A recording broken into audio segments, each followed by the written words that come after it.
નમસ્કાર મારા ભલા ગુજરાતી મિત્રો, જાગો જોગી જાગો ચેનલમાં આપનું સ્વાગત છે. તો આજે આપણે વાત કરીશું કે જે આપણે બંધન કહીએ છીએ, તો એ બંધન એક ભ્રમ છે. ખરેખર આપણે કોઈ બંધનમાં જ નથી, અને આ જગતમાં એવી કોઈ શક્તિ નથી કે જે આપણને બંધનમાં બાંધી શકે. કારણ કે અનંત બ્રહ્માંડની મહાશક્તિ આપણે પોતે જ છીએ, અને આપણી મહાશક્તિથી જગતની રચના થયેલી છે. તો મોટામાં મોટી શક્તિ એ આપણે પોતે જ છીએ, અને આપણાથી મોટી કોઈ શક્તિ અનંત બ્રહ્માંડોમાં કોઈ નથી. તો પછી આપણને કોણ બાંધી શકે? આપણે અનંત જન્મોથી, જ્યારે નહોતા સૂરજ, નહોતા ચાંદલિયા, નહોતા દેવોના દરબાર, એ પહેલાંથી આપણે હતા જ. કે જ્યારે આ પૃથ્વી પર કંઈ જ નહોતું, આ બ્રહ્માંડમાં કંઈ જ નહોતું, ત્યારે તમે સ્વયં પોતે જ હતા.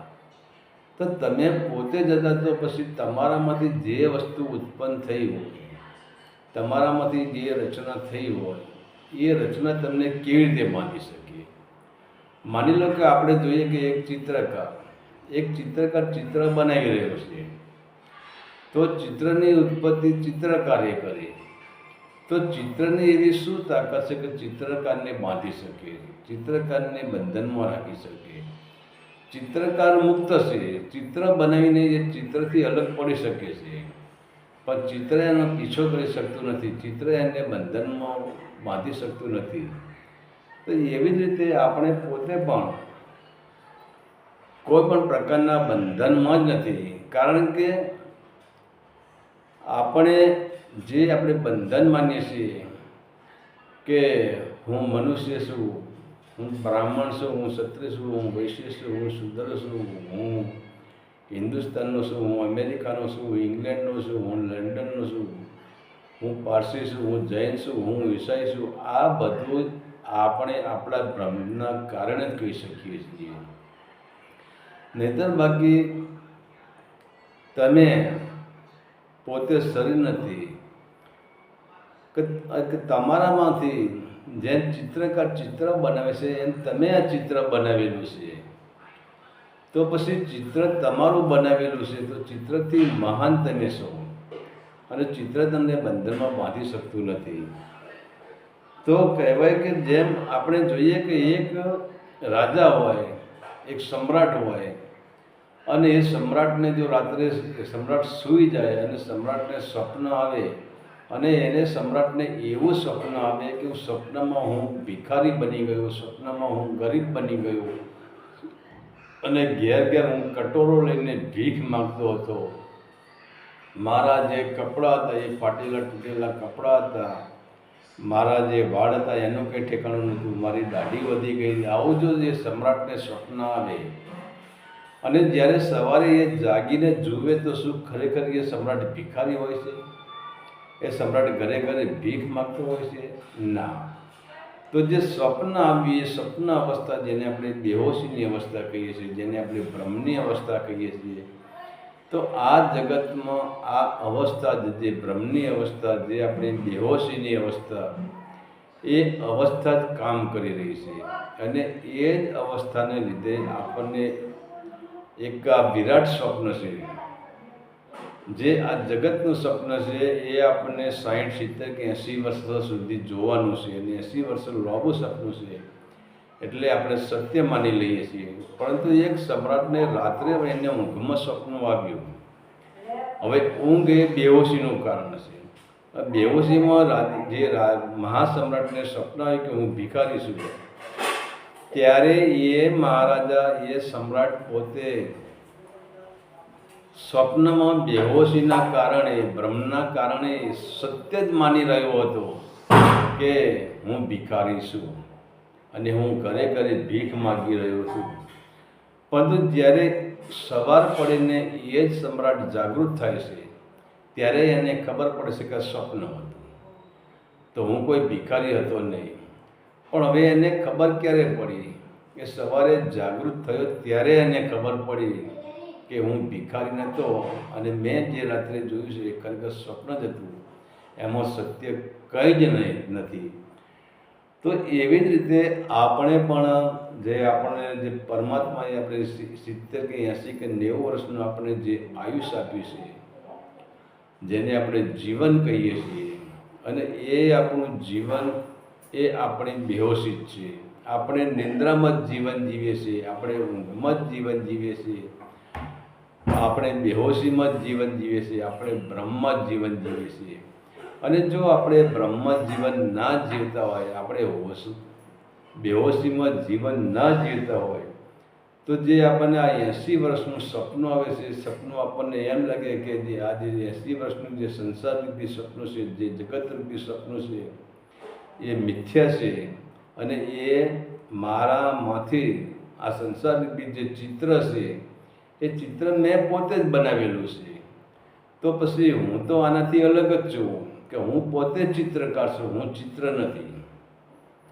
પણ આપણે શું કરીએ, આપણે સ્વયં ચિત્ર બની ગયા છીએ. ચિત્રકાર આપણે પોતે જ છીએ, પણ આપણી ભ્રમ છે, આપણી ચેતના છે, આપણી ચેતનાને આપણે શું કરાવી દીધું છે, આપણી ચેતનાને આપણે ચિત્ર બનાવી દીધું છે. તો આપણી ચેતના કહે છે કે હું જ ચિત્ર છું.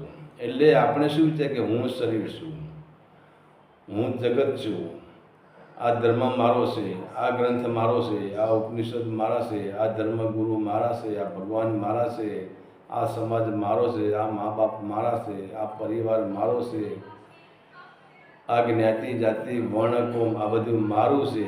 અને આનું એક જ કારણ છે, આ ચિત્ર જે આપણે બનાવ્યું છે, અને એ જ ચિત્રમાં આપણે ફસાઈ ગયા છીએ. જેમ આપણે જે કરોડિયો જાળ બનાવે છે, પણ એની જાળમાં ફસાતો નથી. અને જો કરોડિયો જાળમાં ફસાઈ જાય તો સમજી લે કે એનું 100% મૃત્યુ થાય છે. અને જે સત્ય નથી, આપણે જોઈએ કે પતંગીઓ જ્યોત પાછળ પાગલ બની જાય છે. તો એ પતંગીઓ જ્યારે જ્યોત પાસે જાય છે ત્યારે એને ખબર છે કે પહેલાં એનું શરીર ગરમ થઈ જાય છે, એનું શરીર તપે છે.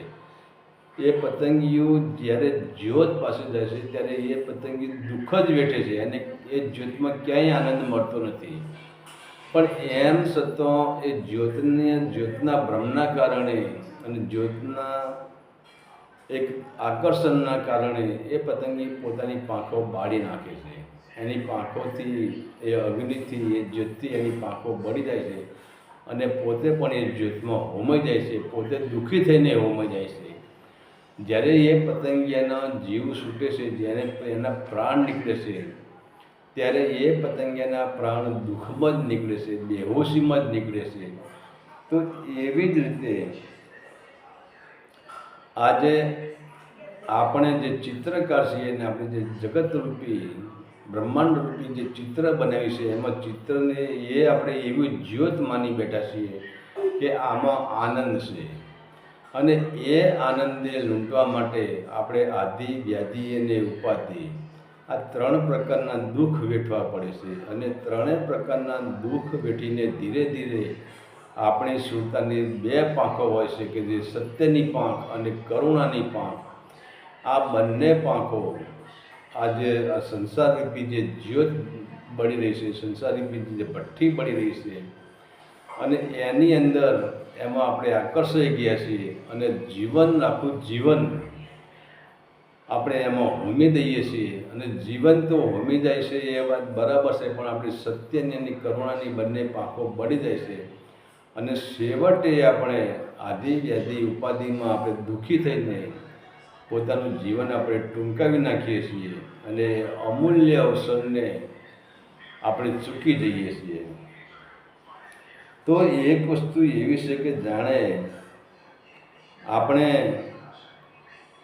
સિનેમા ગૃહમાં જઈએ છીએ, તો સિનેમા ગૃહમાં આપણને ખબર છે કે એક મશીન હોય છે, અને એના ઉપર એક રીલ ચડાવેલું હોય છે, અને એ રીલનું પ્રતિબિંબ એક મોટા પડદા ઉપર પડે છે.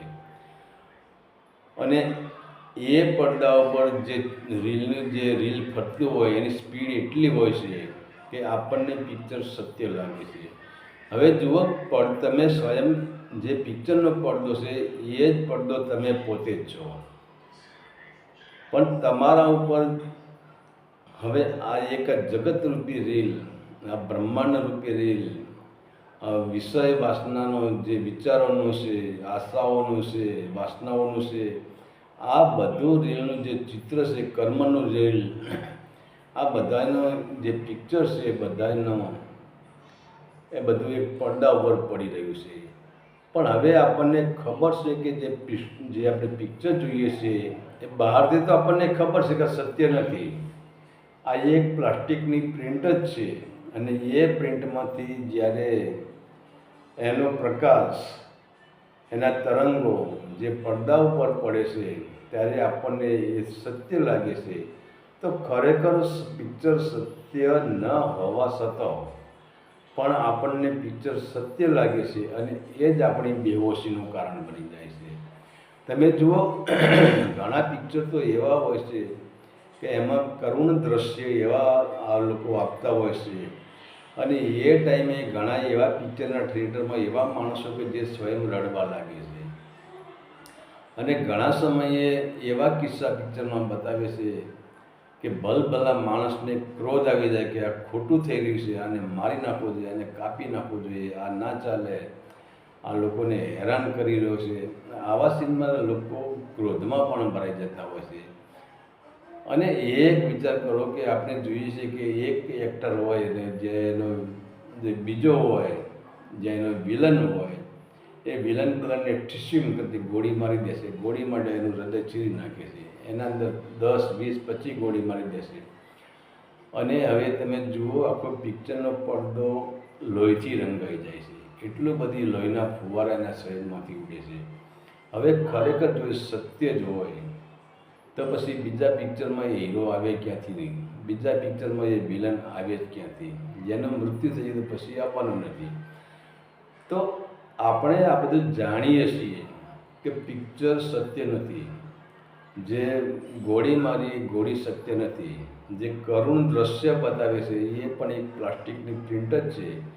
જે ક્રોધમાં આવે એવા આપણે જે દ્રશ્ય બતાવે છે એ પણ એક પ્લાસ્ટિકની પ્રિન્ટ જ છે. પ્રિન્ટ સિવાય કશું નથી, ખાલી પ્રિન્ટનો પડછાયો જ છે. એમ આપણે જે બંધનમાં જે અને એ પિક્ચર જોઈને આપણે 3 કલાક માટે બંધનમાં, પૂરેપૂરા બંધનમાં આવી ગઈએ છીએ. અને 3 કલાક આપણે એવા બંધનમાં આવી જઈએ છીએ કે જ્યારે પિક્ચર શરૂ થાય છે ને જ્યારે પિક્ચરનો ધ એન્ડ આવે છે ત્યાં સુધી આપણને એમ જ લાગે છે ખરેખર આ સત્ય હકીકત છે, સત્ય કહાની છે. તો હવે વિચાર કરો કે એક પડદો કેટલો નાનો અમથો પડદો હોય છે અને એટલું તો વિચાર આપણે કરીએ કે આ નાના અમથા પડદામાં આવડા મોટા મોટા શહેરો બતાવે છે, મોટા મોટા ગાર્ડન બતાવે છે, મોટા મોટા જંગલો બતાવે છે, મોટી મોટી ગાડીઓ બતાવે છે, મોટા મોટા યુદ્ધના મેદાન પણ બતાવે છે, મોટી સેના બતાવે છે, મોટા લશ્કર બતાવે છે. હવે આવડા એક પડદામાં આવડું બધું માય ક્યાંથી? તો આપણે હવે એ વિચારતા જ નથી. એમ હવે કહેશે કે પિંડે સો બ્રહ્માંડે. હવે જે પિક્ચરનો પડદો છે એ બ્રહ્માંડ છે અને જે પિક્ચરનું થિયેટર છે અને જે મશીનમાંથી પિક્ચર રિલે થાય છે અને જે પડદા પર એની પ્રિન્ટ પડે છે, એનું પિક્ચર પડે છે, એના તરંગો પડે છે, એનો આકાર પડે છે, એ પિંડ છે. હવે ગમે એટલું તમે જુઓ, એક પિક્ચરની અંદર એક કલાકારને ખૂની થવાથી એ લોહીના છાંટા તો ઉઠશે જ, પણ એ એક પણ લોહીનો છાંટો પિક્ચરના પડદાને ટચ થતો નથી.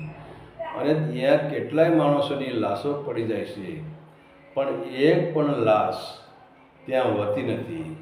બીજા નંબરે તમે જુઓ કે ત્યાં છરીઓના ઘા મારવામાં આવે છે, તલવારોના ઘા મારવામાં આવે છે, રાઇફલોની ગોળીઓ મારવામાં આવે છે, પણ એમ છતાં એક પણ ગોળી, એક પણ છરીનો ઘા કે એક પણ ચાકુનો ઘા એ પડદાને હોલ પાડી શકતો નથી. તો એ પરથી આપણને ખબર પડે કે આ પિક્ચર જ છે અને આપણે પિક્ચરથી અલગ જ છીએ. આપણે સ્વયં પડદો જ છીએ. આ પડદા પર આપણું આવરણ આવી રહ્યું છે. એવી રીતે આપણે પોતે બંધનથી મુક્ત છીએ. જેમ પિક્ચરનો પડદો પિક્ચરથી મુક્ત છે, એમ આપણે પણ બંધનથી મુક્ત જ છીએ. પણ કહેવાનો મતલબ શું, આપણી ચેતના એક પડદો છે અને એ ચેતના ઉપર આપણા જીવનનું, આપણા કર્મોનું એવું પિક્ચર ચાલી રહ્યું છે ને એ પિક્ચરમાં ચાલી રહ્યું છે, એ પિક્ચરના કારણે આપણને એમ લાગે છે કે આ બધું સત્ય છે, પણ ખરેખર સત્ય કંઈ જ નથી. તો આ બધી પિક્ચરની સિસ્ટમ જ છે. પિક્ચરની એ સિસ્ટમ એટલે લહેર છે. તમે જુઓ, પિક્ચરનો જન્મ હોય, કારણ કે પિક્ચર એને બનાવવામાં આવે છે, તો પિક્ચરનો જન્મ હોય, પિક્ચરનો સમય હોય, પણ પડદાનો કોઈ સમય હોય નહીં. પિક્ચર, માનો કે પિક્ચર શરૂ થયું 3 થી 3.5 કલાકનું પિક્ચર હોય, તો જ્યારે શરૂઆત છે એ પિક્ચરનો જન્મ આપણે સમજીએ અને મધ્યાંતર આવે ત્યારે આપણે પિક્ચરની યુવાની સમજીએ અને જ્યારે ધ એન્ડ તરફ પિક્ચર વળે ત્યારે એ આપણે પિક્ચરની વૃદ્ધાવસ્થા સમજીએ અને પછી પિક્ચરનું મૃત્યુ સમજીએ. તો પિક્ચરનું મૃત્યુ થઈ જાય છે, પરંતુ પડદાનું મૃત્યુ થતું નથી. પિક્ચર પૂરું થઈ જાય છે પણ પડદો પૂરો થતો નથી. એમ આપણે પોતે સ્વયં પડદો જ છીએ પિક્ચરનો. પિક્ચર પોતે આપણે નથી. પણ કહેવાનો મતલબ આપણી બેહોશીના કારણે, આપણા ભ્રમના કારણે, અને એ આપણી બેહોશી ક્યાંથી આવી? તે બેહોશીનું આવવાનું કારણ કે આપણે વિષય વાસનાનો શરાબ પી લીધો છે. અને બહારનો જે શરાબ છે, જે શરાબી લોકો શરાબ પીએ છે, એ શરાબ તો ઘણો સારો કે 2-4 કલાક પછી એનો શરાબનો નશો ઉતરી જાય છે. પરંતુ જેની અંદર વિષય વાસનાનો, સત્તાનો, અહંકારનો જે નશો ચડી ગયો, સંપત્તિનો નશો ચડી ગયો, અને એ નશો એટલો ભયંકર હોય છે અને એ નશો ધીરે ધીરે માણસને બેહોશ કરી નાખે છે. અને એ નશાના કારણે, એ બેહોશીના કારણે મનુષ્ય બ્રહ્મમાં ફસાઈ ગયો છે કે હું પોતે મનુષ્ય છું, હું પોતે હિન્દુ છું, હું પોતે ક્ષત્રિય છું, હું પોતે બ્રાહ્મણ છું, હું વૈશ્ય છું, હું શૂદ્ર છું, હું અમીર છું, હું ગરીબ છું, હું આ છું, હું આ છું. અસંખ્ય રીતે મનુષ્યમાં ફસાઈ ગયો છે. પરંતુ કહેવાનો મતલબ એ છે કે હવે આપણે જેમ જેમ આપણી ચેતના ઉપર, આપણી ચેતનારૂપી એક પડદો છે અને એ પડદા ઉપર જેમ જેમ પિક્ચરના દ્રશ્યો આવતા જશે, આપણા વિચારોના દ્રશ્યો, આપણા અરમાનોના દ્રશ્યો, આપણી આશાઓ, તૃષ્ણાઓ, આપણી વાસનાઓ, જેટલા પિક્ચર ચાલુ છે, અને એ પિક્ચર ચાલુ છે ત્યાં સુધી આપણનો આ ભ્રમ મટવાનો જ નથી. અને ત્યારે જ આપણે કહીશું કે હું પોતે બંધનમાં છું, એટલે કે હું પોતે શરીર છું, હું હિન્દુ છું, હું મુસ્લિમ છું, હું શીખ છું, હું ઈસાઈ છું. ખરેખર કોઈ પણ મનુષ્ય કે કોઈ પણ પ્રકારનું શરીર હોય, કોઈ શરીર, કોઈ બંધન નથી. આપણે જે અસ્તિત્વ જોઈ રહ્યા છીએ એ અસ્તિત્વમાં આપણું ક્યાંય બંધન નથી. બ્રહ્માંડમાં પણ આપણું ક્યાંય બંધન નથી. આ બધી એક સાગરની લહેરો છે. આ બધું જે ચિત્રકાર ચિત્ર બનાવે છે, કે તમારું બનાવેલું જ આખું ચિત્ર છે અને તમે એનાથી અલગ છો. તો ચિત્રકાર ચિત્ર બનાવીને અલગ થઈ શકે છે. તો એમ પણ જો આપણે આ બ્રહ્મમાંથી બહાર નીકળી જઈએ અને આપણે નક્કી કરીએ કે હું પોતે ચિત્રકાર છું અને જે અનંત બ્રહ્માંડ, જે મારું બનાવેલું ચિત્ર હું જોઈ રહ્યો છું, એને મારે કંઈ લેવા દેવા નથી, ત્યારે આપણું કહેવાય છે કે આ જે બંધનનો ભ્રમ છે એ ભ્રમ ત્યારે જ તૂટી શકે છે. હરિ ઓમ તત્સત. આદેશના પ્રણામ.